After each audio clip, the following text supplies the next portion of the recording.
Selamat siang dan selamat datang saya ucapkan untuk teman-teman wartawan yang sudah menyempatkan hadir pada rilis survei Lingkaran Survei Indonesia kali ini. Jadi dalam minggu ini Lingkaran Survei Indonesia Network melakukan 2 kali rilis survei ya. Terakhir hari Selasa kemarin rekan kami Bapak Aji Alfarabi dan Fitri Hari merilis tentang survei pilkada yang berpotensi 2 putaran.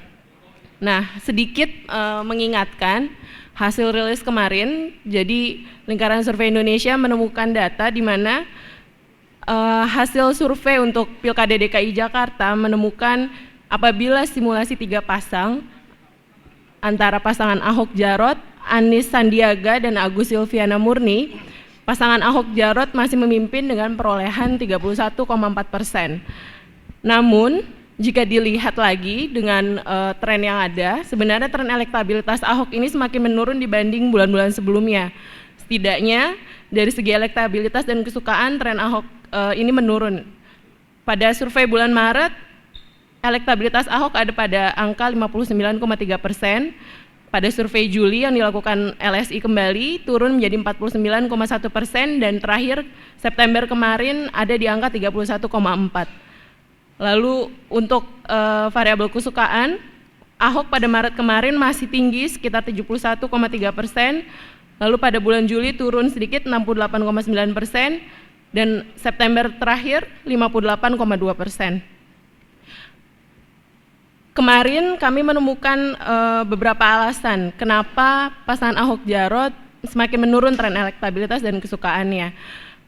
Kami menemukan setidaknya ada 4 yang terkait dengan isu kebijakan, isu personality, isu primordial, dan yang terakhir munculnya alternatif calon gubernur baru yang namanya benar-benar fresh dan belum pernah disebutkan dalam banyak survei sejak awal tahun ini, yaitu Pak Anies Baswedan dan Pak Agus Yudhoyono. Nah, pada konferensi pers kali ini kami ingin lebih membedah mengenai isu primordial. Apakah salah satu variabel ini mampu menentukan menang tidaknya Ahok dalam Pilkada Februari 2017 nanti? Kami menemukan fakta dalam survei kali ini di mana jika head to head dilakukan, artinya apabila Pilkada DKI Jakarta nanti berlangsung 2 putaran, pasangan Ahok Jarot sudah kalah oleh pasangan Anies Sandi dan juga pasangan Agus Silvi. Nah, untuk membedah lebih lanjut, di sebelah saya ada Bapak Ardian Sopa yang akan memberikan breakdown lebih detail mengenai apa saja yang mungkin menjadi pendorong turunnya elektabilitas Ahok dan kesukaan Ahok ini. Kepada Bapak Ardian Sopa, saya persilahkan.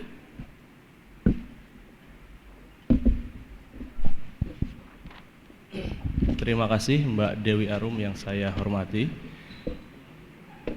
Rekan-rekan pimpinan LSI Network yang saya banggakan, kemudian juga teman-teman media, sahabat-sahabat media semua yang saya cintai.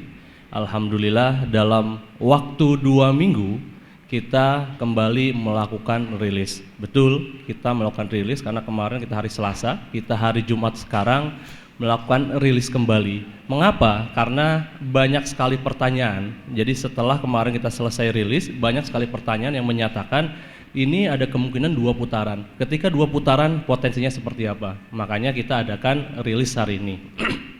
Kemudian juga ada fakta menarik yang kita temukan dari hasil survei yang kita lakukan kemarin. Jadi sengaja misalnya kita bikin judul isu agama kalahkan Ahok. Ini tentu masih menjadi tanda tanya apakah memang isu agama yang akan menumbangkan Ahok.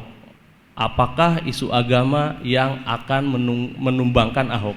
Karena kalau misalnya kita lihat kemerosotan suara yang diterima oleh Pak Ahok yang di awal tadi disebutkan di Maret sekitar 59%, sekarang itu hanya di angka 31%.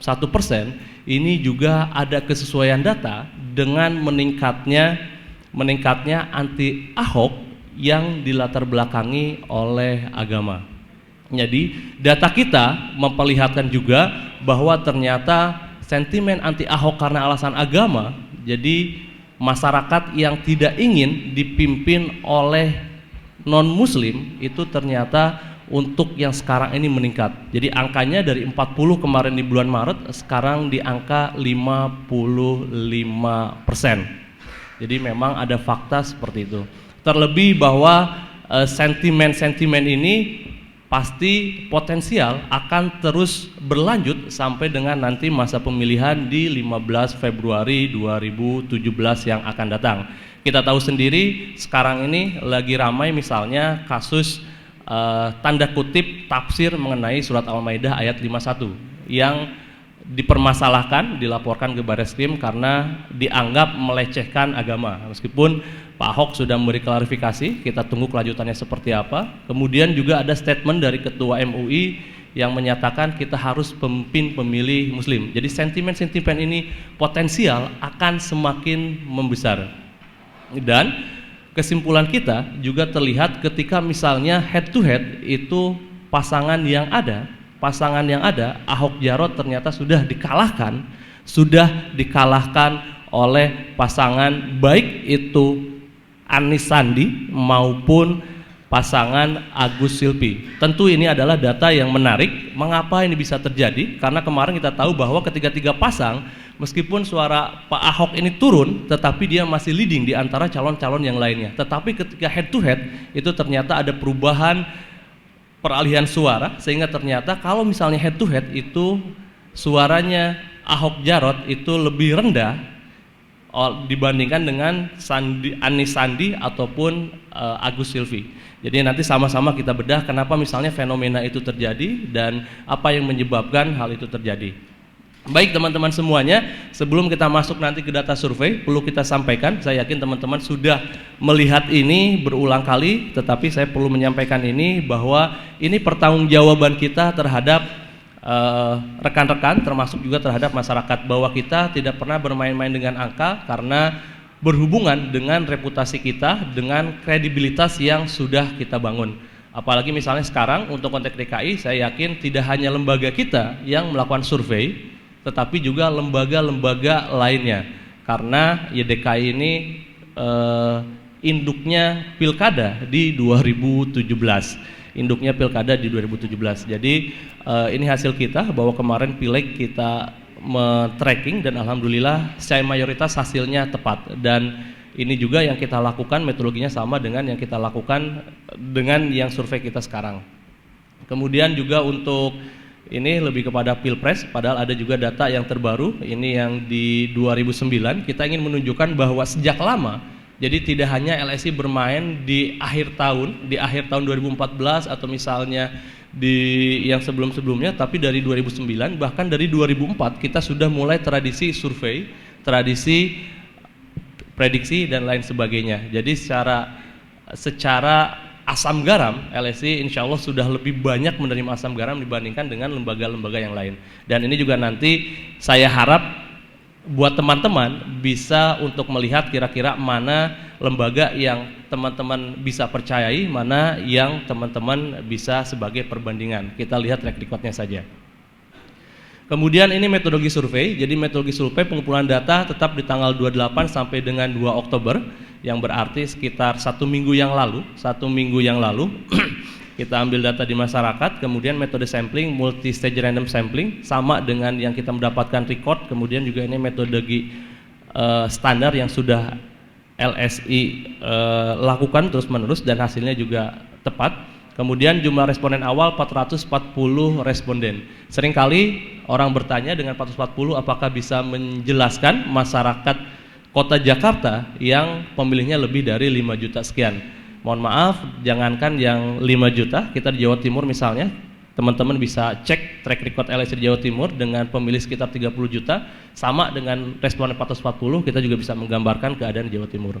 Kemudian wawancara tatap muka responden menggunakan kuesioner. Ini penting karena kita langsung turun. Jadi teman-teman nanti bisa lihat ada survei yang dia lewat telepon atau misalnya dia lewat polling misalnya di internet dan lain sebagainya. Tapi kita langsung masuk ke rumah-rumah masyarakat. Jadi siapapun yang terpilih jadi responden kita itu memang harus menjadi responden kita.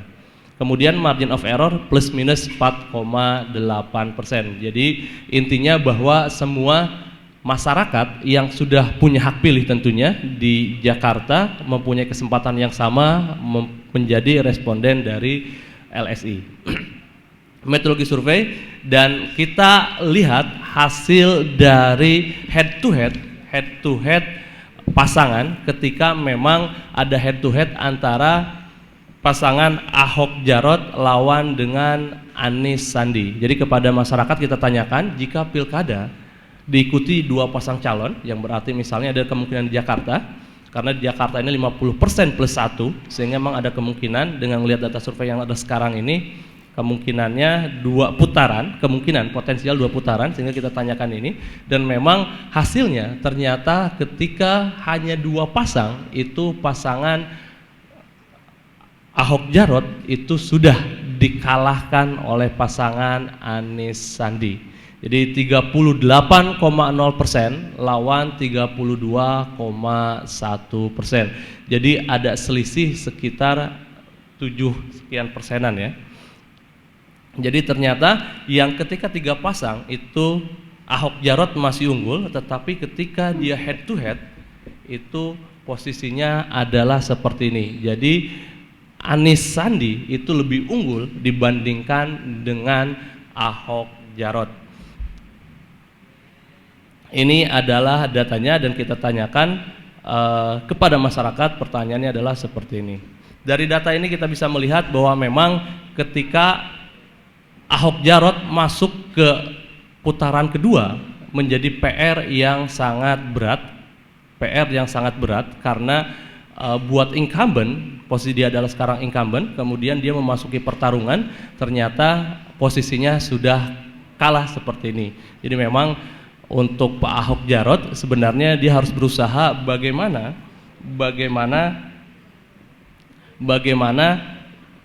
dia memenangkan pilkada ini 1 putaran.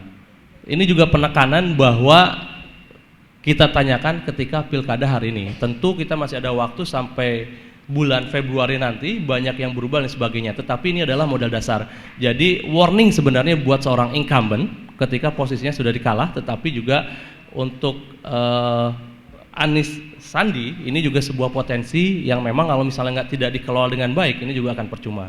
Tapi data ini memperlihatkan bahwa ada yang positif, ada yang negatif ketika memang pilkada dilaksanakan hari ini.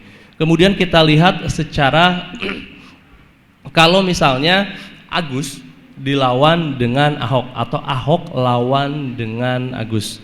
Terlihat dari sini, ini pun ternyata suaranya Ahok Jarot itu hanya di angka 31,9%, kalah dibandingkan dengan pasangan Agus Silvi yang di angka 35,1%.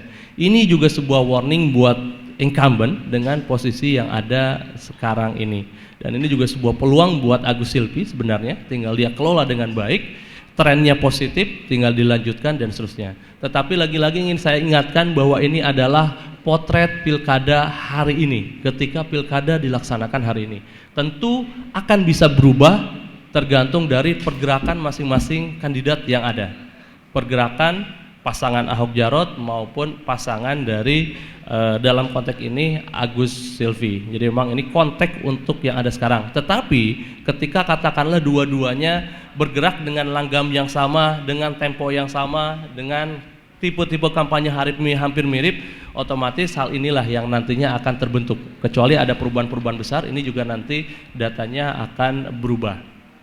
Jadi head to head, dari sini kita bisa lihat ketika head to head pasangan Ahok Jarot baik dia lawan Anies Sandi maupun Agus Silvi, dua-duanya kalah.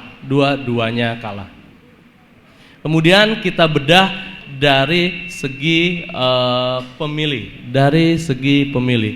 Jadi kita bedah antara Islam dengan non-Islam. Jadi Islam sendiri di angka 93,2%.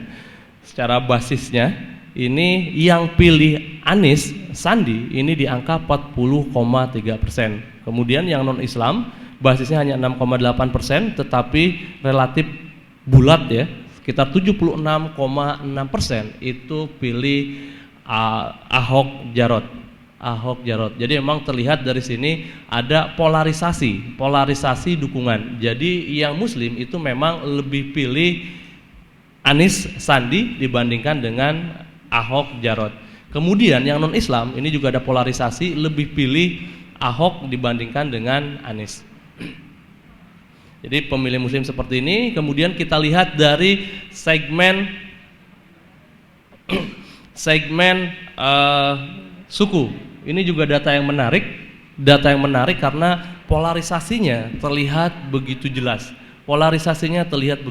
Jadi kalau misalnya kita tanya, ini kita tanyakan kepada masyarakat, dia sukunya suku apa? Ada yang bilang Jawa, Betawi, Sunda, Tionghoa, kemudian yang lainnya ini ada misalnya Batak, kemudian juga ada Padang, Minang, kemudian juga ada yang lain-lain.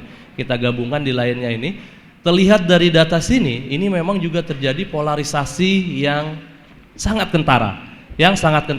Pertama, Anies, ini memang kita lihat Anies, dia unggul hampir di semua segmen, kecuali segmen Tionghoa.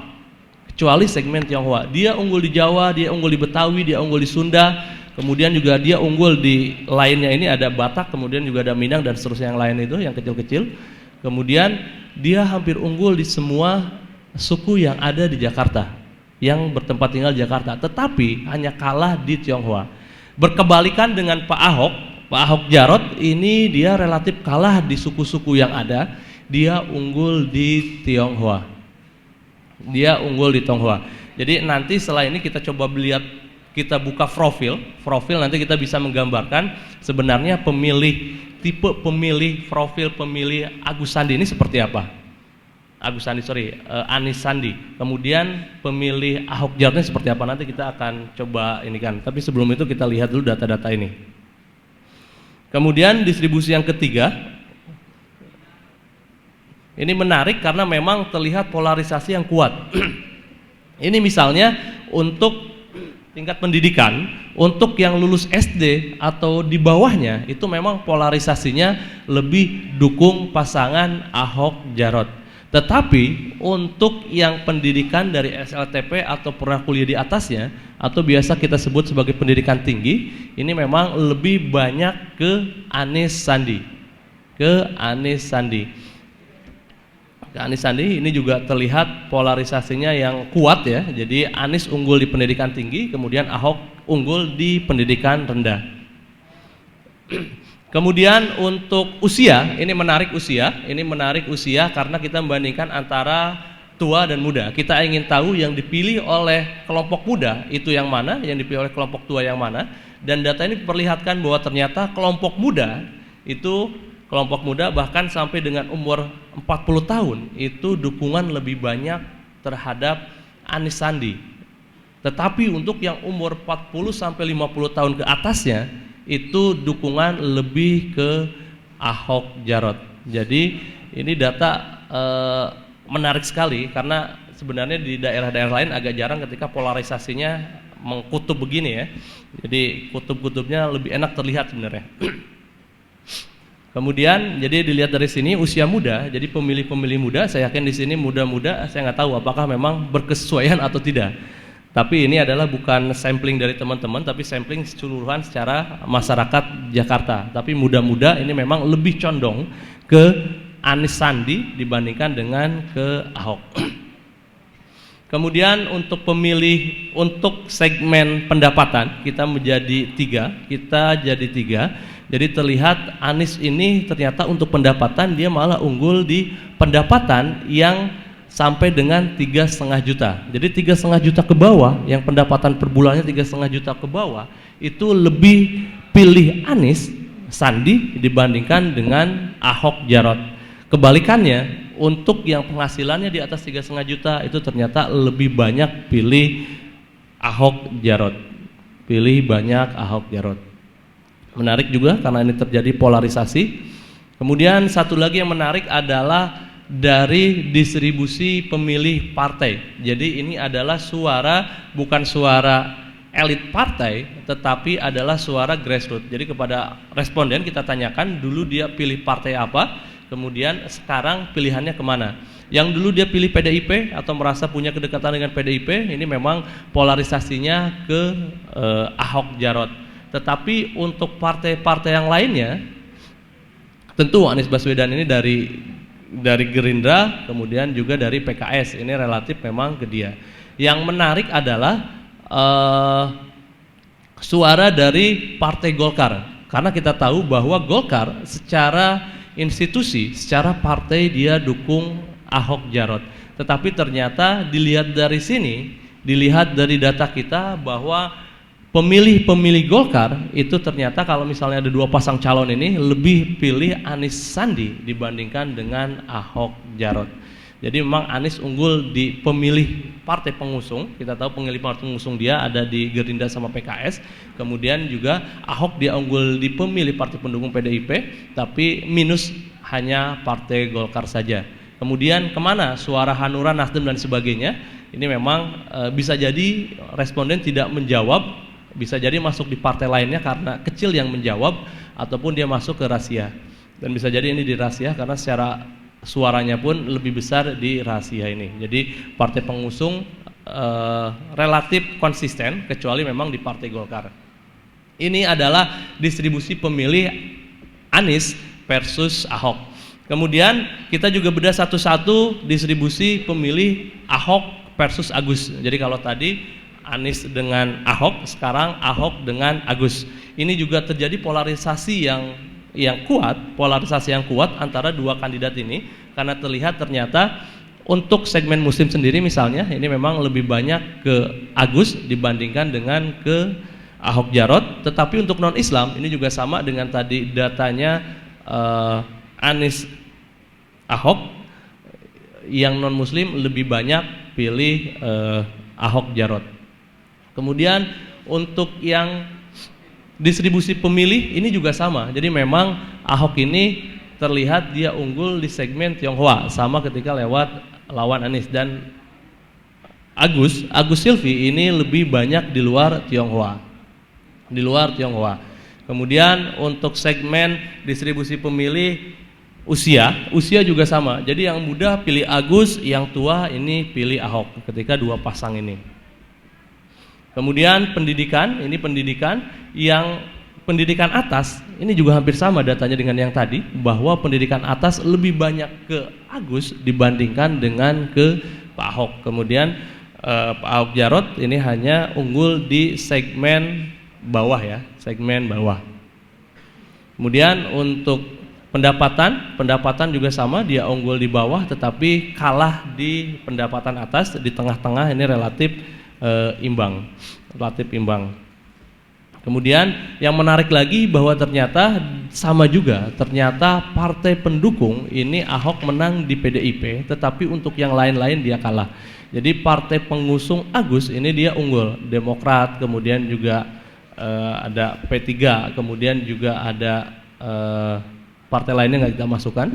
Partai lainnya ini relatif unggul, tapi memang Ahok Jarot unggul di PDIP. Tapi juga lagi-lagi untuk pemilih Partai Golkar. Jadi Golkar ini mungkin ada sedikit anomali dia ngusung calonnya siapa, tetapi secara grassroots ini belum mengikuti langgam dari keputusan partai secara resminya.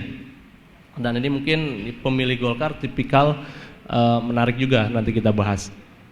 Ini adalah pemetaan. Setelah ini kita bisa lihat bahwa ini adalah profil pendukung Ahok Jarot. Jadi kalau misalnya dari yang 6 indikator itu kita sisihkan satu-satu, ini profil pendukung Pak Ahok Jarot ini memang bisa kita identifikasi. Pertama, dia lebih banyak non-muslim pemilih Ahok Jarot ini. Yang kedua itu adalah dia etnis Tionghoa. Yang ketiga, pendidikan rendah. Keempat, ekonomi tinggi. Ekonomi tinggi ini yang tadi bahwa pendapatannya itu di atas 3,5 juta per bulan. Kemudian usia matang di atas 40 tahun, 40 sampai dengan seterusnya. Kemudian juga relatif unggul di pemilih partai pendukung, tetapi catatannya kecuali memang di pemilih Partai Golkar. Pemilih Partai Golkar. Ini profil pendukung Ahok Jarot. Kemudian kita bedah lagi profil pendukung Anies Sandi, dan ini ternyata memang kalau misalnya kita rangkum dari yang tadi, antara pendukung Anies Sandi dengan Agus Silvi itu ternyata dua-duanya mempunyai profil pemilih yang sama. Jadi pemilih Anies maupun Agus ini dia Muslim, banyak suaranya di suara Muslim. Kemudian etnis selain Tionghoa, Betawi, Jawa, Sunda, Padang, kemudian juga Batak dan seterusnya. Kemudian secara pendidikan yang relatif SLTA, kemudian kuliah di atasnya atau pendidikan tinggi. Kemudian ekonomi lebih pada ekonomi rendah yang di bawah 3,5 juta per bulan. Kemudian usia muda. Jadi usia muda dari 17 sampai dengan sekitar 39 tahun itu memang lebih banyak pilih Anies Sandi, kemudian juga Agus Silvi. Kemudian juga pemilih partai pendukung ini PKS, Gerindra, kemudian ini Demokrat, kemudian P3, kemudian juga ada PKB dan PAN. Kemudian tapi plus adalah Partai Golkar. Jadi menarik bahwa Partai Golkar ternyata secara institusi dia pilih ke Ahok, tetapi secara grassroots itu memang pilih pasangan yang lainnya. Kemudian pertanyaan menarik lainnya, mengapa ketika kita tahu bahwa ketika 3 pasang Ahok suaranya, Ahok Jarot itu paling tinggi dibandingkan dengan pasangan-pasangan lainnya, tetapi ketika head to head itu kok jadi kalah. Dan alasannya adalah pertama, ini adalah perpindahan dukungan.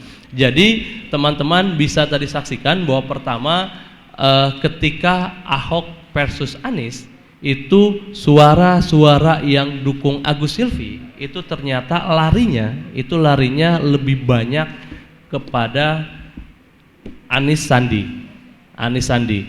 Sebaliknya ketika Ahok versus Anies Sandi, ketika Ahok versus Agus Silvi itu pemilih Anies Sandi itu lebih banyak ke Agus. Mengapa ini terjadi? Karena secara basis, secara tipe profil pemilih itu mempunyai tipe profil yang sama.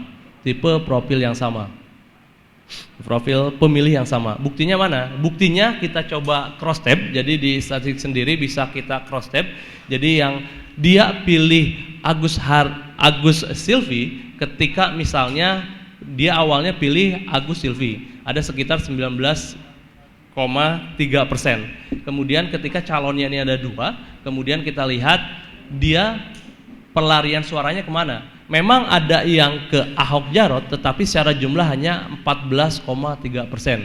Jauh berbeda dengan suara yang pindah ke Anies di angka 64,3%. Jadi lebih dari 50%, bahkan 64,3% suara yang awalnya dia dukung Agus Silvi itu ketika misalnya Agus Silvi katakanlah terlempar di putaran pertama, itu secara otomatis dia melemparkan dukungannya terhadap Anies Sandi. Ini adalah untuk konteks yang ada sekarang.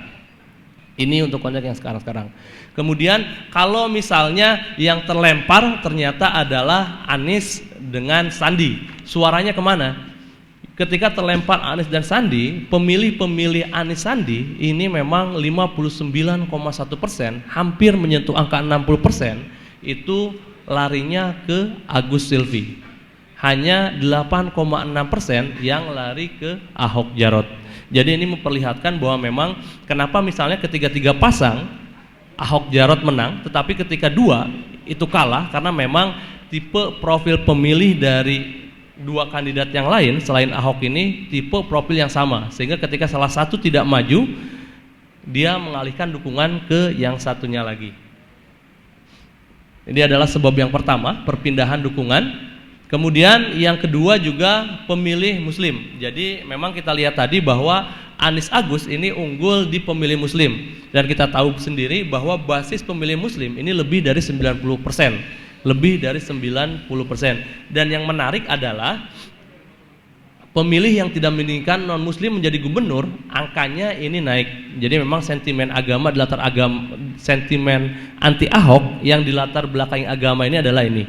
Jadi 40% yang di Maret 2016 ini menjadi 55% di Oktober 2016. Jadi ada pemilih-pemilih muslim yang awalnya katakanlah hanya 40% yang menolak, sekarang sampai ke 55%, yang ini pada akhirnya menjadi pemilih-pemilih muslim yang dimiliki basisnya oleh Agus maupun Anies. Pemilih muslim, sebab yang kedua. Kemudian sebab yang ketiga, ini juga menarik, pemilih Tionghoa. Jadi pemilih non Tionghoa itu jumlahnya juga sama. Jadi Tionghoa itu sekitar di bawah 10%. Di bawah 10%, dan non Tionghoa ada Jawa, Sunda, kemudian juga Betawi dan seterusnya, itu lebih dari 90%. Ini pun ternyata ketika kita tanya ke masyarakat semuanya, responden kita, ini juga yang menolak gubernur dari etnis Tionghoa ini juga mengalami kenaikan. Dari yang awalnya hanya 30% di Maret 2016 mendekati sekarang 50%, atau tepatnya 49,7%. Pemilih non Tionghoa yang menolak dipimpin oleh Tionghoa ini juga, jadi ada isu primordial sentimen anti Ahok, pemilih non Tionghoa. Kemudian sebab yang keempat, ini juga sentimen anti Ahok yang membesar. Jadi tidak hanya sentimen anti Ahok ini di segi kebijakan dan tidak hanya di kebijakan personality ya. Jadi tidak hanya primordial dan etnis, tetapi juga di kebijakan dan di personality. Jadi dari kebijakan personality sendiri, sentimen anti Ahok ini juga yang orang tidak setuju dengan kebijakan-kebijakan dia maupun personalitinya dia, itu meningkat juga dari Maret 25% menjadi 38,6% di Oktober 2016. Jadi dari data-data ini terlihat bahwa memang mengapa misalnya ketika hanya tiga pasang Ahok masih unggul, tapi ketika kita tarik menjadi 2 pasang head to head, ini menjadi relatif meredup, kalah oleh pasangan Anies Sandi maupun oleh Agus Silvi.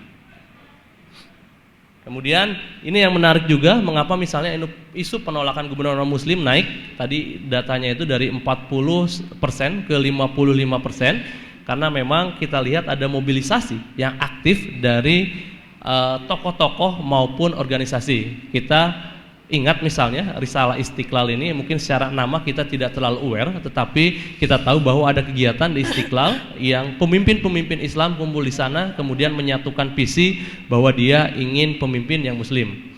Situ datang berbagai tokoh, Prof. Amin Rais, kemudian Pak Didin Hafihuddin, kemudian juga ada Yusril juga datang, kemudian juga tokoh-tokoh yang lain yang mempresentasikan umat muslim.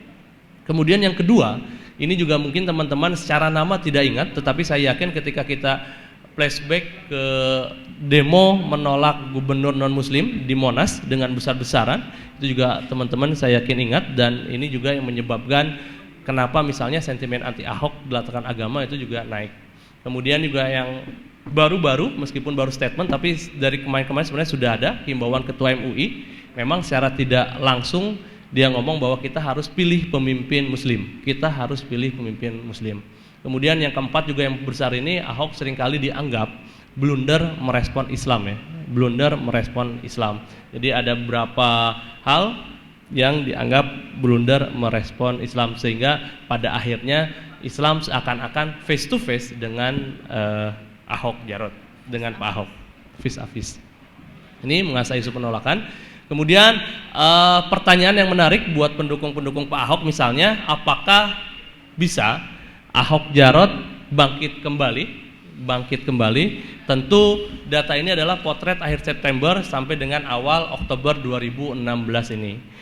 Tentu semua peluang masih terbuka, Pak Ahok Jarot selalu mungkin bangkit kembali, tetapi dengan catatan dia harus memperkecil sentimen negatif anti Ahok. Sentimen negatif anti Ahok terutama di kalangan muslim. Mengapa? Karena kalangan muslim sendiri angkanya itu 90% pemilih di Jakarta ini. Kemudian kalau misalnya gagal, berarti sebenarnya Ahok salah satu faktor bisa kita nyatakan bahwa Ahok dikalahkan dalam pilkada ini lebih karena sentimen isu agama, selain memang faktor-faktor yang lainnya. Tapi isu agama pada akhirnya juga menjadi peranan yang penting. Jadi pertanyaan kita di awal, apakah Ahok dikalahkan oleh isu agama?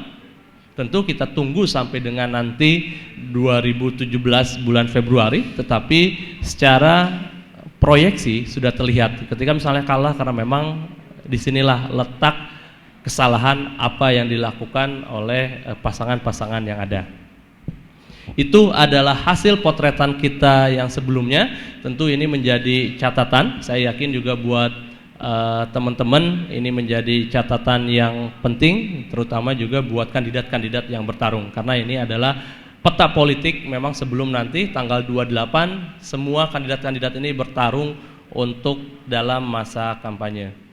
Terima kasih, saya serahkan balik ke